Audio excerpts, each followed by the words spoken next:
যে আমাকে যেমন ভাবে ভজনা করে আমিও তাকে ঠিক তেমনি ভাবেই ভজে থাকি। যে আমাকে ডাকে আমিও তাকে ডাকি, আর যে আমার জন্য কাঁদে আমিও তার জন্য বড় ব্যাকুল হয়ে কাঁদি। মা, তুমি কাঁদছর জন্য আরো কি তোমার জন্য না কেঁদে থাকতে পারে? মা বলে, ননিমাই কাঁদিস না, চল ঘরে চল, আমি যে কখন থেকে তোর কথা বানিয়ে চেয়ে আছি। মা নিমাইকে নিয়ে ঘরে যেতে লাগলেন। আর এতক্ষণে অন্ধকার ঘনিয়ে এসেছে তো মা নিমাইয়ের বদনখানা স্পষ্ট দেখতে পাচ্ছেন না, তাই করলেন কি, আজ সচি হালো সীতা হইয়া রতন প্রদীপ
সোনা রঙে ভুলো তোদের কেবা দিয়েছে, সোনা রঙে ভুলো তোদের কেবা দিয়েছে। তার প্রাণে কি দয়া নাই রে, কেবা দিয়েছে। তার প্রাণে কি দয়া নাই রে, কেবা দিয়েছে।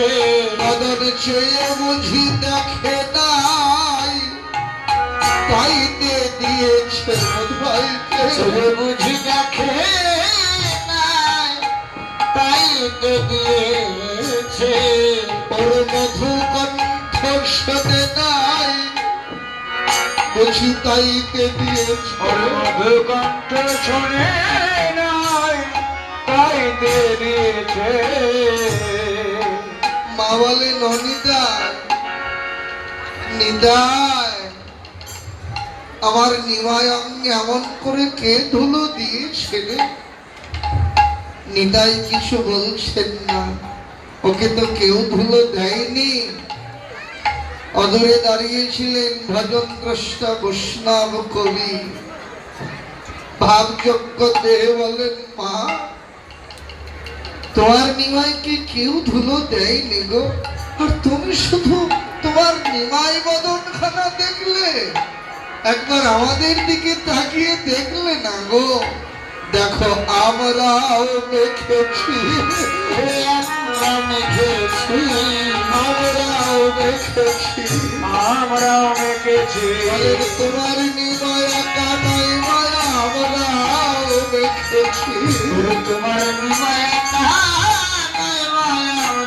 হরিনাম সংকীর্তনের ধুলো আমরাও দেখেছি, হরিনাম সংকীর্তনের ধুলো আমরাও দেখেছি।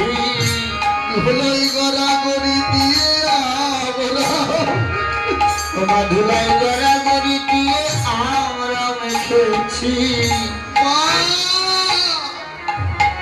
তোমার নিমাই বদনখানা দেখলে শুধু মা একটু লজ্জাই পেলেন।